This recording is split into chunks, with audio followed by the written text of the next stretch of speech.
오늘 함께 나눌 하나님의 말씀은 누가복음 15장 31절, 32절 두 절 말씀을 같이 봅니다.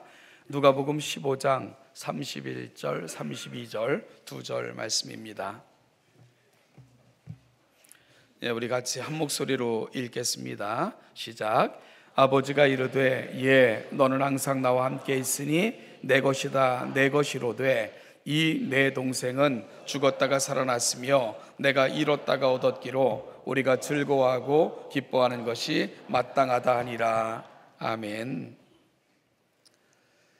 성경은 우리에게 많은 질문을 합니다. 그 질문은 에덴 동산에서부터 시작이 되죠. 선악을 알게 하는 나무의 실과를 따먹고 나뭇잎으로 자신들의 부끄러움을 가리고는 그늘에 숨어있던 아담과 하와를 찾아오셔서는 하나님이 질문을 하시죠. 아담아 내가 어디 있느냐 이렇게 말이지요. 동생을 죽인 가인을 찾아와서는 내 동생 아벨은 어디 있느냐라고 질문을 하셨습니다. 정처없이 광야를 향해 나아가는 사람에게는 너는 어디로 가고 있느냐 물으시기도 하셨고요. 이세벨의 흉계로 인하여 도망하듯 피해 있던 엘리야에게 찾아가셔서는 엘리야야 지금 네가 있는 곳이 어디냐, 내가 여기 어찌하여 여기 있느냐라고 묻기도 하셨습니다. 그런가 하면 선지자들을 통해서는 파수꾼이여 밤이 어찌 되었느냐 밤이 어찌 되었느냐라고 묻기도 하셨습니다. 하나님의 질문의 백미는 요나서 4장 10절 11절인데요 여호와께서 이르시되 네가 수고도 아니하였고 재배도 아니하였고 하룻밤에 났다가 하룻밤에 말라버린 이 박농쿨을 아꼈거든 하물며 이 큰 성읍 니느웨에는 좌우를 분변하지 못하는 자가 12만여 명이요 가축도 많이 있나니 내가 어찌 아끼지 아니하겠느냐 하고 질문을 하셨습니다. 어찌 보면 이 질문들에 대해서 그 당시 질문을 받은 사람들이 바른 답을 했더라면 세상의 인류의 역사는 크게 달라졌을 것입니다. 그러나 이 질문 앞에 대다수의 사람들은 바른 답을 하지 못했지요. 아담이 그 질문 앞에 바른 고백으로 나아갔더라면 가인이 그 찾아오심 앞에 하나님 앞에 바른 고백을 안고 하나님 앞에 섰더라면 요나가 그 하나님의 마음을 헤아렸고 그 질문에 대해 바르게 대답했더라면 우리의 역사, 인류의 역사는 크게 달라졌을 것입니다. 우리의 역사도 여기서 크게 다르지 않다고 생각을 합니다. 역사는요 그 시대를 살아가는 사람들에게 끊임없이 질문을 하고 인간은 그 역사의 질문 앞에 대답을 하며 역사는 그렇게 흘러가고요 이것이 또 다른 역사를 만드는 것입니다. 우리 인생들 역시 삶을 살다 보면 많은 질문 앞에 서게 됩니다. 우리 앞에 놓여져 있는 많은 질문들, 삶이 그리고 또한 시간이 시대가 우리에게 던져주는 질문들, 역사를 이해하고 인생을 이해하고 그 질문에 대해서 바르게 답을 할 수 있다면 우리도 역시 다른 삶을 조금 더 다른 인생을 아마 살 수도 있을 것입니다. 오늘 본문은 어찌 보면 또 다른 질문입니다. 물론 오늘 본문이 의문문으로 끝나고 있지는 않습니다. 그런데 그 아버지의 말 속에는 참으로 많은 질문을 저와 여러분들에게 던져준다는 그런 생각을 해보게 됩니다. 첫째 아들의 불평과 원망에 대한 아버지의 탄식 어린 설명이 오늘 함께 읽은 본문인데요 동생이 돌아온 것 그리고 그 동생을 위해 아버지가 잔치를 베풀어 주신 것 이것을 못마땅하게 여겨 첫째 아들은 집 안으로 들어가는 것조차 거부했습니다. 그러자 아버지께서는 급히 집 밖으로 뛰어나오셔서 첫째 아들을 권했습니다. 들어가서 같이 즐기자. 그러나 첫째 아들에게서 돌아온 답과 태도는 불평과 원망이었고 그리고 불순종이었습니다. 아니 오히려 아버지의 권면을 비아냥거리듯 그렇게 분노에 찬 대답을 아버지께 했지요. 그 아들에게 들려준 아버지의 답변, 그 답변이 바로 오늘 저와 여러분들이 함께 읽은 오늘의 본문입니다. 그 많은 사람들이 이렇게 즐겨 보았던 드라마 중에 응답하라 1988 뭐 이런 드라마가 있었지요. 그 장면을 저도 보면서 이렇게 코끝이 찡했던 그런 경험이 있었는데요. 이 모친의 갑작스런 이 별세 소식을 듣고는 이제 가족들이 급하게 그 장례식장으로 달려가죠. 그런데 그 딸들은, 자식들은 아버지를 이해하지 못해요. 왜냐하면 너무 태연하게 손님들을 맞이하고 마치 그냥 즐거워하는 것처럼 그냥 뭐 자식들 자랑하고 뭐 이러는 모습들을 보면서 의아하게 생각을 했지요. 그러면서 뭘 저래, 돌아가신 분만 불쌍하잖아. 그러면서 푸념어린 딸들의 대화가 오고 가기도 합니다. 하지만 미국에서 급하게 귀국한 형을 마주치자 눈물을 터뜨리며 이제 뭐 동일이라는 이름으로 나오는 뭐 본명과 같은데 그 주인공이 눈물을 터뜨리면서 오열하는 장면이 나와요. 그러면서 이제 그가 했던 대사들, 뭐가 그렇게 급해서 빨리 가셨냐고, 엄마 보고 싶어서 어떡하냐고, 엄마 없으면 우리 어떻게 사냐고, 그러면서 남매들이 하염없이 얼싸안고 우는 그런 장면이 소개가 됐죠.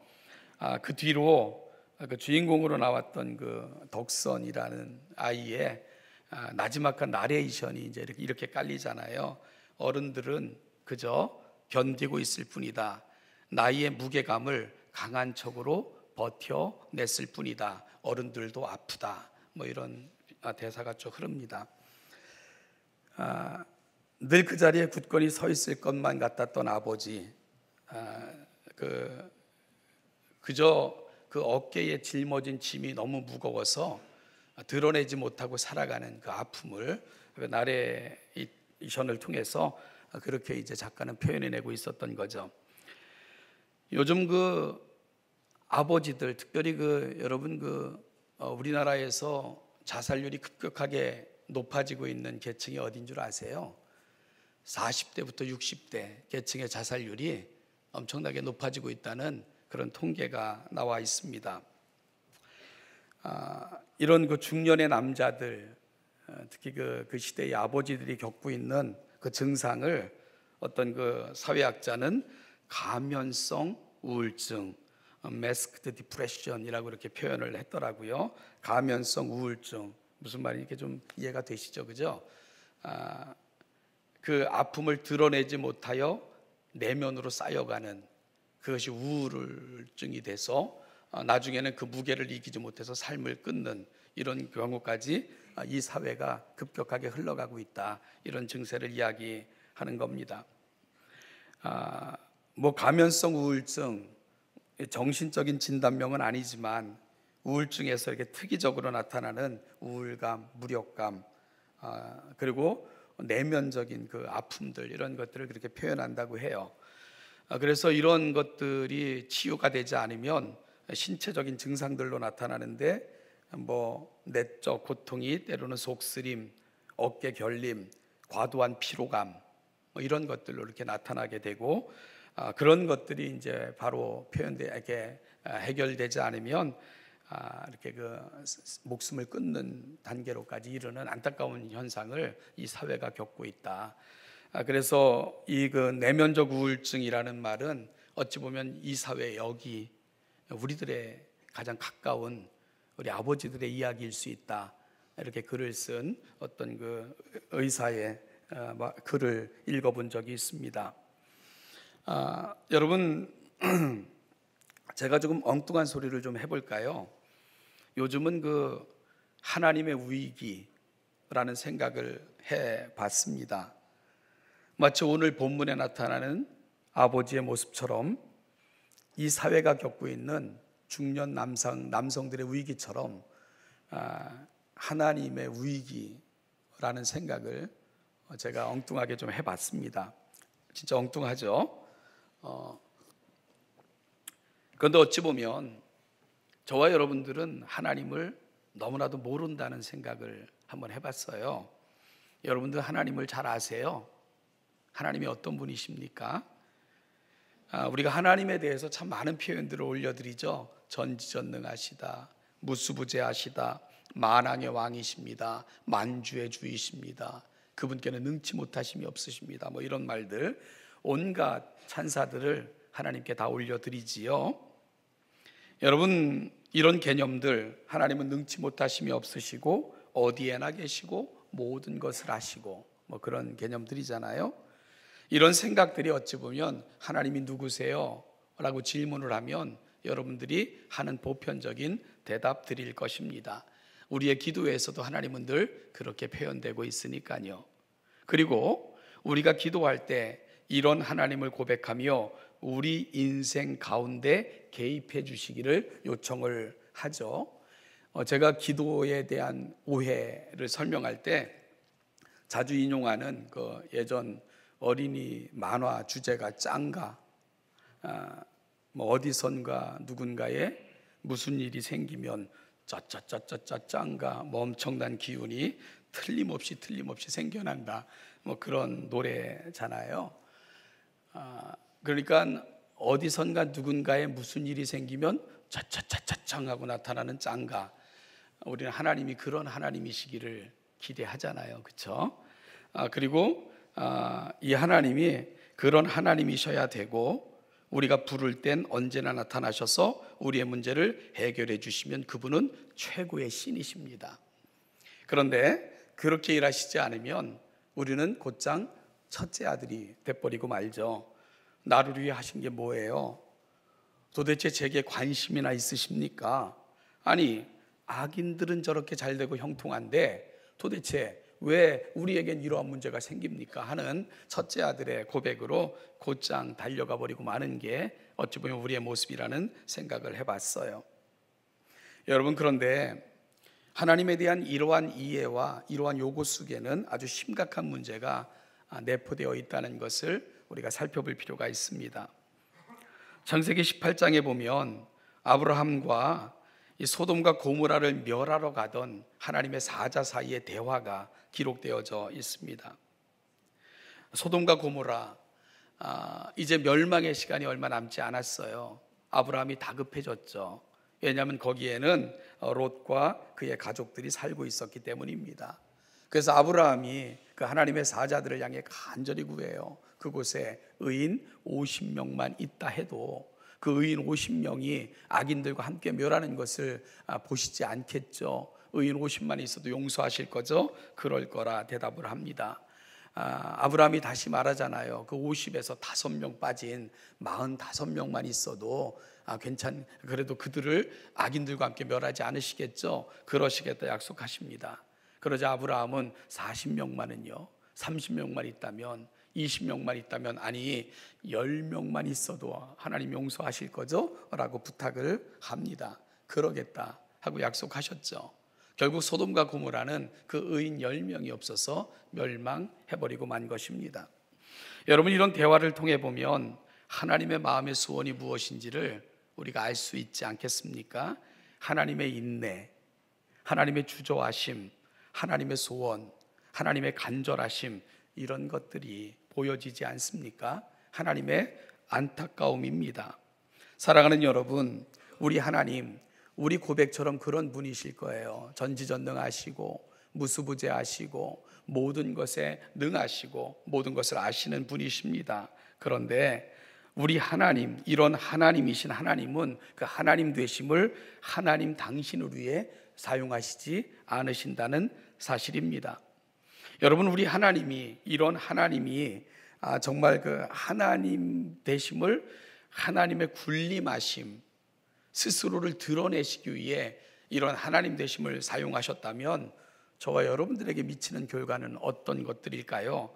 말 안 들으면 당장 처결하고 하나님의 법을 어기면 벌 주고 우리의 심령을 살피신다 했으니 내 마음속에 작은 악한 생각이라도 그것 가지고 심판하시고 그런다면 누가 감히 하나님 앞에 설 수 있겠습니까? 감사한 것은 하나님은 하나님의 하나님 되심을 당신을 위해 사용하지 않으시고 창조하신 그분의 나라와 우리를 위해 하나님 되심을 사용하신다는 것입니다. 그것이 우리에게 오래 참음과 자비와 긍휼과 은혜로 주어지고 있는 겁니다. 이것이 우리의 소망이고 희망이며 살아갈 수 있는 근거이기도 한 것입니다. 그래서 둘째 아들에게도 소망이 있는 것입니다. 둘째 아들 스스로도 고백했던 것처럼 그는 도저히 아버지 앞에 설 자격도, 그리고 또한 아버지 앞에 설 수도 없는, 아버지의 긍휼을 받을 만한 아무런 조건이 없는 그런 자식입니다. 그럼에도 불구하고 그 자식이 아버지 앞에 다시 설 수 있었던 것, 아버지는요, 아버지 되심을 권위와 주장하심이 아니라 그 아들을 사랑하시는 일에 사용하셨기 때문입니다. 예수님을 3번이나 모른다고 부인했던 베드로가 다시 교회에 놀라운 사도로 설 수 있었던 것도, 교회를 핍박하며 스데반을 죽이고 예수 믿는 자들을 그토록 박해했던 바울이 그 놀라운 교회의 일꾼이 될 수 있었던 것, 그 모든 것은 하나님은 하나님 되심을 우리를 사랑하시는 일에 사용하시기 때문입니다.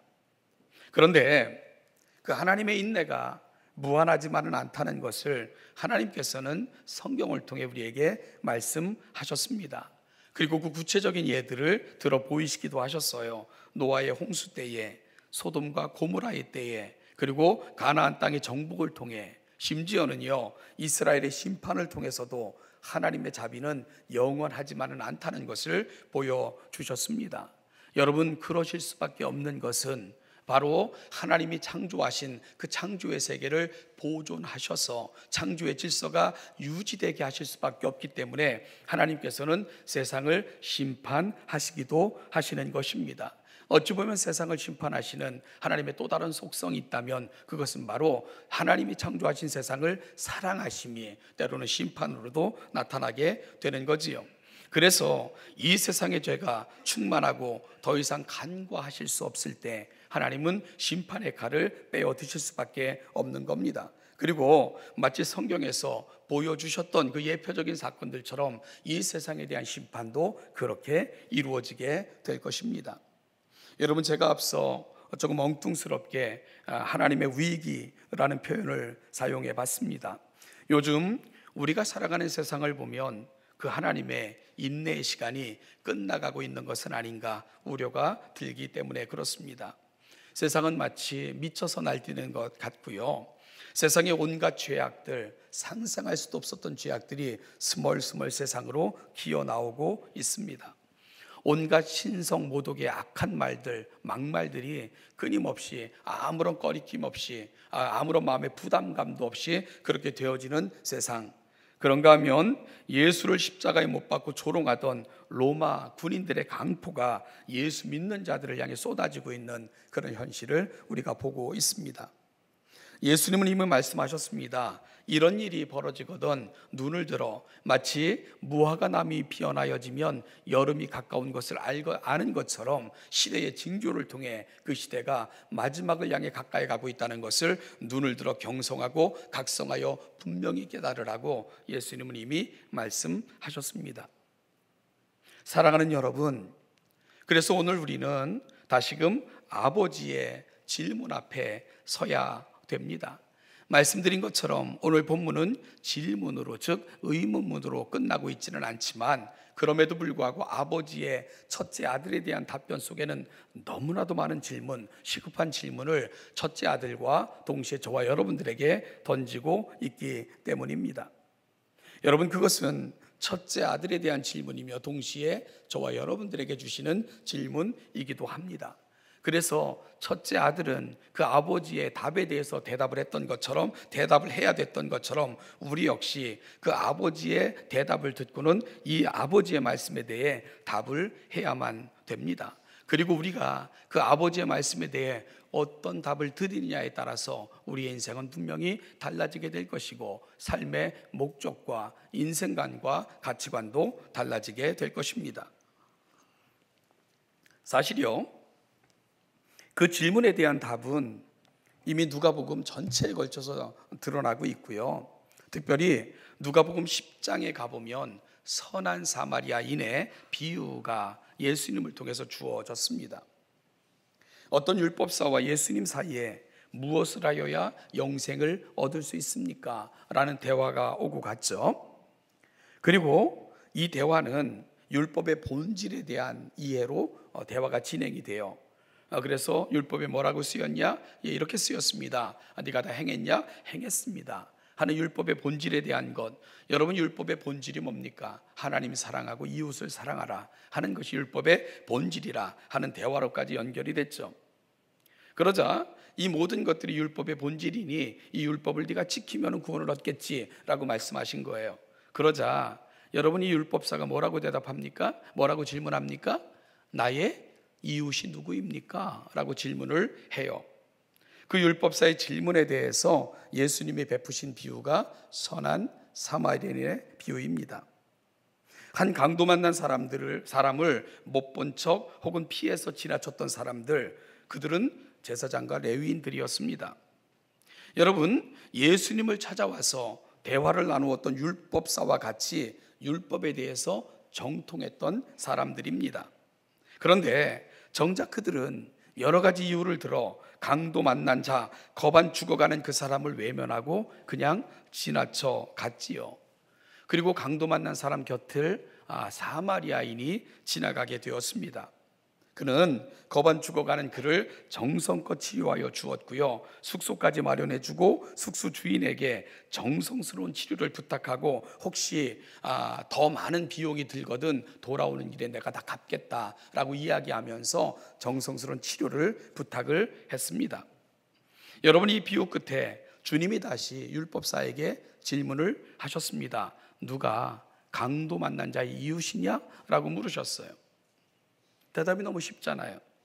율법사는 자신의 입으로는 차마 사마리아인이라고 대답하지 못했습니다. 왜냐하면 유대인들은 사마리아인은 결코 하나님의 은혜를 받거나 은총의 대상이 아닌 속되고 저주받은 인생들이라고 생각했기 때문입니다. 그래서 예수님의 질문 앞에 그가 했던 옹색한 답변이 뭡니까? 자비를 베푼 자니이다 라고 대답을 했어요. 여러분, 이 답변에 대해서 예수님께서는 맞다, 틀리다 라고 대답하시면 되는데 예수님은 뭐라고 말씀하셨습니까? 가서 너도 이와 같이 하라 라고 대답을 하셨어요. 결국 주님이 율법사에게 주시고자 했던 답이 뭡니까? 누가 나의 이웃인가가 중요한 것이 아니라 나는 누군가의 진정한 이웃인가, 이 패러다임의 전환을 예수님은 요청하고 계셨던 것입니다. 누가 나의 이웃인가? 그게 아니고요, 나는 누군가의 진정한 이웃이었는가? 바로 이런 질문으로 바뀌기를 예수님은 기대하고 계신 것입니다. 여러분, 그렇습니다. 우리는 늘 주변을 기웃거리잖아요. 그러면서 물어요. 누가 나에게 잘해주지? 누가 나에게 선을 베풀지? 누가 나를 사랑하지? 누가 늘 내 곁에 있었지? 그러면서 그런 사람들은 나의 이웃이라고 그렇게 쉽게 생각을 합니다. 주님은 말씀하십니다. 네가 대접을 받고 싶은 대로 남에게 대접하라. 그리고 네가 누군가의 진정한 이웃이 되어 주어라. 예수님께서는 누가 나의 이웃이지 두리번거리기를 원하시는 것이 아니고요, 정말 마땅히 네가 이웃이 되어줘야 될 그 사람들에게 다가가서 그들의 손을 잡아줌으로 그들의 진정한 이웃이 되어 주거라. 이것이 바로 율법이 가고 있는 자리이고 본질이다 라고 말씀하고 계신 것입니다. 주님은 패러다임의 대전환을 요청하고 계셨던 것입니다.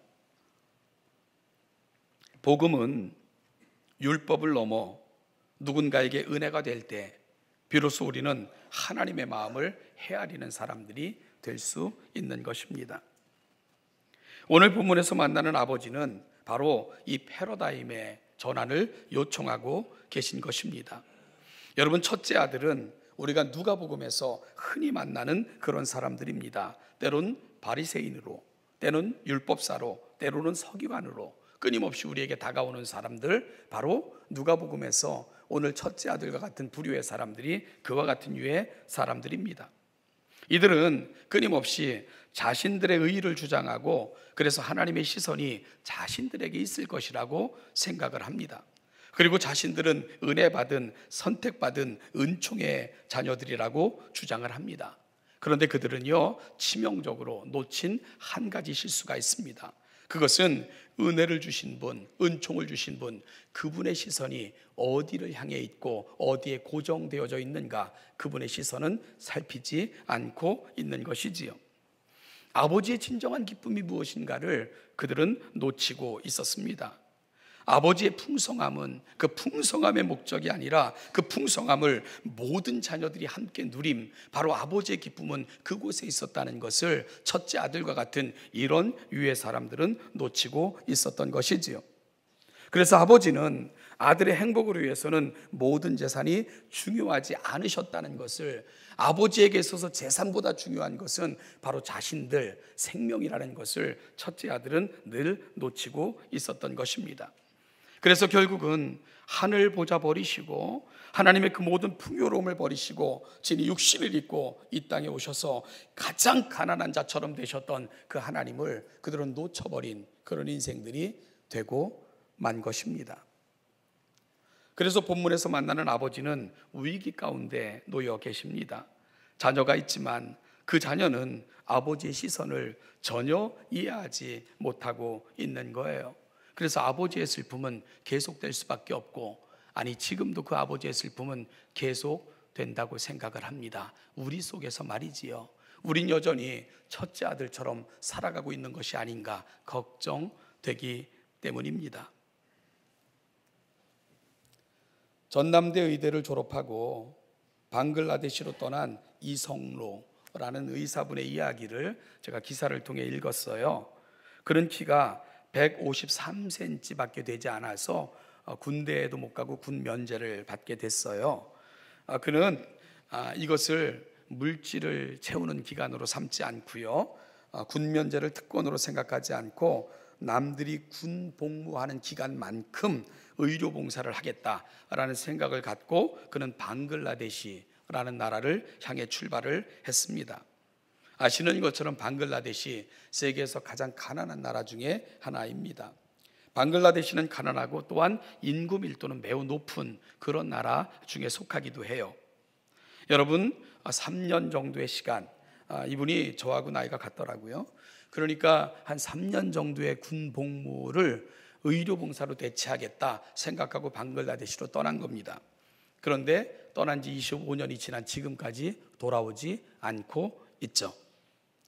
아산 사회복지재단이 25년간 빈민을 치료하고 열악한 의료 환경을 개선한 공로로 이성로 코람툴라, 그 방글라데시에 있는 병원 이름인데요, 병원 원장에게 아산상 대상을 수여를 했어요. 그래서 잠시 한국에 둘렀을 때 그 수상 소감, 그는 지금 방글라데시의 슈바이처라고 그렇게 불리고 있다는데요, 소감을 물어봤습니다. 시상식에서 그는 이렇게 소감을 말했습니다. 가난한 사람들 틈에 살다 보니 그들의 가치 기준과 내 가치 기준이 부딪히곤 했습니다. 그 과정에서 깨달았지요. 내가 학벌이나 직업, 돈 같은 거죽에 갇혀 나 자신을 제대로 들여다볼 수 없었구나. 방글라데시에서 살면서 거칠에는 다 버렸습니다. 가난한 사람들을 치료하는 동안 제 인생을 고쳤습니다. 이렇게 고백을 했어요. 가난한 사람들 속에서 자기가 자랑했던 것들이 얼마나 거죽과 같은 것들이라는 걸 알게 됐고 그걸 다 버렸다. 그리고 가난한 사람들을 치료하는 동안 내가 그들을 치료한 것이 아니라 그들이 내 인생을 고쳤습니다. 이런 고백을 내놨습니다. 사랑하는 여러분, 대강절 마지막 주간입니다. 이제 이 아버지의 마음을 품고 이 땅에 오신 예수 그리스도를 우리가 영접하는 성탄절이 코앞으로 다가와 있습니다. 나에게서 시선을 돌려 아버지께로, 그 아버지의 시선이 어느 곳에 머물러 있는지를 우리가 헤아려 아버지의 시선을 따라 아버지의 시선이 가서 멈추는 그곳에 저와 여러분들의 시선도 멈췄으면 좋겠습니다. 그렇게 우리가 살아가는 세상을 복음으로 은혜의 자리로 만들어 또다시 아버지의 위기가 아닌 아버지의 기쁨이 되어드리는 저와 여러분들이 되는 신원예담교회 모든 성도들 되시기를 주님의 이름으로 축복합니다. 기도하겠습니다. 하나님 아버지, 우리가 살아가는 삶의 자리, 슬픔과 탄식과 절망과 영원한 멸망으로 끝날 수밖에 없는 자리였지만 여기까지 찾아오셔서 우리의 소망이 되셨고, 지금도 잃은 자 한 사람을 찾기 위해서 여전히 일하시는 슬픈 우리의 아버지, 하나님, 그 아버지의 시선을 놓치지 않고 아버지의 시선이 머무는 곳, 아버지의 시선이 나아가는 곳을 향해 함께 나아가는 신원예담교회 모든 성도들이 되게 하여 주시옵소서. 그러므로 말미암아 하나님, 우리의 위로가 되어주신 하늘의 아버지, 그 하나님의 마음을 기쁘게 하는 자로 우리의 남은 생애를 하나님의 뜻을 받들어 살아가는 아름다운 주의 백성들 다 되게 하여 주시기를 소원하며, 이 대강절을 통해 그 마음을 품고 아버지와 더불어 아버지의 마음이 흐르는 곳을 향해 나아가는 아름다운 주의 백성들 되게 하여 주시옵소서. 감사드리며 예수님의 이름으로 기도하옵나이다. 아멘.